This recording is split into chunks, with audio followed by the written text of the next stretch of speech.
हर हर महादेव मांग मातम 28वां अध्याय। हर हर महादेव। सारस ने कहा, वानर, तेरा प्रश्न न्याय संगत है। जिस कर्म के कारण मुझे यह कष्टदायी पक्षी की योनि प्राप्त हुई है, उस रहस्य को सुनो। पूर्व जन्म में तूने सूर्य ग्रहण के समय सुखारी अन्नदान किया और नर्मदा के तट पर बसे ब्राह्मणों को देने के लिए मुझसे कहा था। मैंने उनमें से लोभवश बहुत सा अन्न स्वयं रखकर थोड़ा सा अन्न ब्राह्मणों को बांट दिया था। इस प्रकार उस ब्राह्मणों का अनहरण करने के कारण मुझे पहले कालसूत्र नरक को भोगना पड़ा था। वहाँ रुधिर और पीप के सरोवर में उल्टा करके यमदूतों ने मुझे बहुत समय तक लटकाए रखा। भयानक कुओं और गिद्धों ने चोंचों के पहाड़ से मुझे शत विक्षिप्त कर दिया। कीड़े खाने लगे। इस प्रकार के भयानक कष्टों को 30,000 वर्ष तक झेलने के बाद मुझे यह पक्षी योनि प्राप्त हुई। जो कष्ट मैंने नरक में भोगे हैं, उनकी कल्पना मात्र से अब भी मैं सिहर उठता हूँ। देव कृपा से मुझे नरक से छुटकारा मिला और मैं सारस बना हूँ। यह योनि मुझे इस कारण भुगतनी पड़ रही है कि मैंने एक बार पूर्व जन्म में ही बहन के घर से कांस्य पात्र चुराकर एक जुआरी को दे दिया था। यह मेरी माता, जो इस समय सारसी है, पूर्व जन्म में एक ब्राह्मणी थी। इसने भी कांस्य पात्र की चोरी की थी। इसी कारण इसे सारसी बनना पड़ा। हे वानर, अब तक मैंने तुमको भूतकाल का सारा वृत्तांत सुनाया है। अब भविष्य का हाल सुनो। इस जन्म के बाद मैं, यह सारसी और तुम हंस योनि को प्राप्त होंगे। उस योनि को पूर्ण करने के पश्चात ही हम सभी को महादुर्लभ मानव योनि प्राप्त होगी। धर्म और अधर्म का फल सभी जीवों को अपने अपने कर्मों के अनुसार भोगना ही पड़ता है। सभी को बारंबार इसी प्रकार के चक्कर में पड़ना होता है। केवल विस्मत योगी वेदज्ञ ही इस कंटक भरे मार्ग को सकुशल पार कर सकने में समर्थ हैं, दूसरा नहीं। भगवान सदाशिव हर प्राणी के छोटे बड़े पुण्य पाप का विचार करने के उपरांत शुभ एवं अशुभ फल देते रहते हैं। जो बुद्धिमान होते हैं, वे उनको विधाता के न्याय को जानकर संतोष करते हैं। कोई भी प्राणी उपाय एवं बुद्धि के द्वारा अपने कर्मों के फल में कोई अदल बदल नहीं कर सकता है। तुम स्वयं अपने को ही देखो। पहले राजा थे, फिर नरक भोगा, अब वानर हो, आगे हंस और फिर मनुष्य बनोगे। शोक करने से कुछ नहीं होता। प्राणी को काल की प्रतीक्षा ही करनी चाहिए।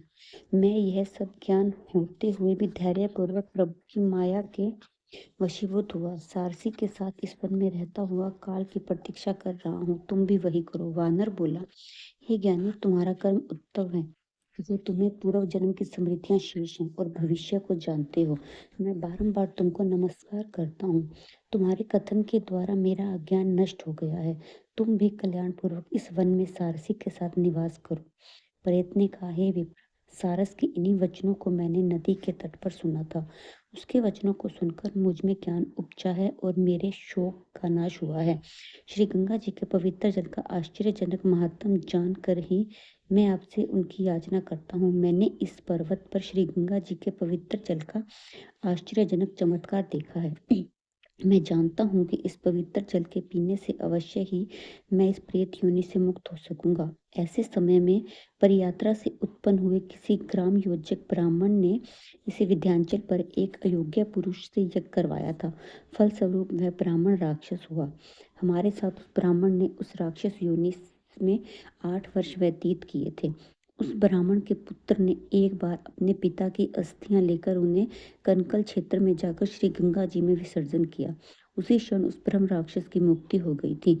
इस घटना को स्वयं अपनी आंखों से देखकर ही मेरी श्रद्धा गंगा जी पर है। हे विप्र, अब आप दया कर मुझे गंगा जल देने की कृपा करें, जिससे मेरी मुक्ति हो। प्रेत की बातों को सुनकर वह पथिक विचार करने लगा कि संसार में स्वस्थ जीव निसंदेह अपने पाप पुण्य के फलों का उपभोग करते हैं। किसी रूप में सभी योनियों में रहते हुए जीवों को अपने किए का फल अवश्य ही भोगना पड़ता है। वे जीव धन्य है जो इस कर्म में न्यायपूर्वक धन को संचय करके उसे दूसरों को दान करते हैं। दान ही के प्रभाव से प्राणियों को इस संसार में समस्त भोग प्राप्त होते हैं। प्रेत ने कहा, हे विप्र, मैं गंगा जल के लिए विकल हूँ। आप अधिक देर न करें और शीघ्र ही मुझे गंगा जल का दान दें, ताकि मैं प्रेत योनि से मुक्त हो सकूं। तब पथिक बोला, हे प्रेत, भृगु क्षेत्र में मेरे माता पिता रह रहे हैं। मैं उन्हीं के लिए त्रिवेणी के पवित्र जल को लाया था। मार्ग में ही तुम इस जल की याचना कर रहे हो। मैं इस समय इसी धर्म संकट में विचार नहीं कर पा रहा हूँ कि मुझे क्या करना चाहिए, परंतु मैं वेद शास्त्रानुसार यज्ञों को इतना नहीं मानता जितना प्राण रक्षा को मानता हूँ। मैंने विचार किया कि यह जल तुम्हारी रक्षा के लिए दे दूं और माता पिता के लिए और जल ले आऊंगा। ऋषिजनों का कथन है कि परोपकार से बड़ा कोई धर्म नहीं है। इतना कह उस ब्राह्मण ने उस प्रेत को त्रिवेणी का जल दे दिया। प्रेत ने श्रद्धापूर्वक जल का पान किया। उस जल के प्रभाव से तुरंत प्रेत योनि से मुक्त होकर दिव्य देह को ही प्राप्त हो गया। तब उसने कहा, हे पथिक, श्री गंगा जी के महात्म का वर्णन कौन कर सकता है। शिव ने गंगा की पवित्रता समझ उसे अपने मस्तक पर धारण किया है। जो गंगा जल का पान करते हैं वह मोक्ष को पाता है। गंगा जल के समान कोई नहीं है। हे पंथी, भगवान तुम्हारी आयु दीर्घ करे और तुम सदा धर्म में ही तत्पर रहो। हे साधु, तुमने मुझ पर दया करके गंगा का पवित्र जल दान दे करके उबार दिया है। भगवान सब प्रकार तुम्हारा मंगल करें। इस प्रकार वचन कहकर दिव्या देहधारी केरल का ब्राह्मण प्रेत योनि से मुक्त होकर स्वर्ग को चला गया। तब पथिक ब्राह्मण पुनः त्रिवेणी से अपने माता पिता के उपयोग हेतु जल लेने के लिए वापस चल पड़ा। देवदूती से प्रयाग इस पुनीत महात्म को सुनकर वह पिशाच मांग स्नान के लिए त्रिवेणी की ओर रवाना हो गया। वहां स्नान करके वह द्रविण राजा उस पाप योनि से मुक्त हुआ और स्वर्ग को चला गया।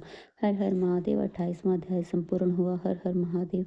वीडियो अच्छी लगी हो तो लाइक करें, चैनल को सब्सक्राइब करें।